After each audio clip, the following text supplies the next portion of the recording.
सध्या किल्ले चंदनगड आणि वंदनगड यावर जाण्यास काही कारणास्तव बंदी घालण्यात आलेली आहे. किल्ले चंदनगड आणि वंदनगड या सफरमध्ये अनेक अडथळे आले. सुरुवातीला मोबाईल बंद पडला होता निम्म्या रस्त्यात आल्यानंतर. त्यानंतर पेट्रोलची समस्या निर्माण झाली होती. त्यानंतर गडावरती प्रवेश नाकारण्यात आला होता. या सर्व समस्यांवरती मात करून किल्ले वंदनगडाची ही व्हिडिओ आपल्यासमोर घेऊन आलेलो आहे.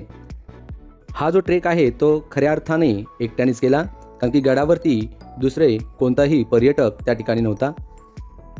साधारणतः 40 ते 50 मिनिटांचे अंतर आपण चालून आल्यानंतर पहिल्या प्रवेशद्वारावरती आता आपण पोहोचलेलो आहोत. सह्याद्री पर्वत रांगेतील महादेव डोंगररांग या डोंगररांगेवरती किल्ले चंदनगड आणि वंदनगड वसलेले आहेत. वंदनगडाचे हे पहिले प्रवेशद्वार मराठा स्थापत्य शैलीचे प्रवेशद्वार आहे.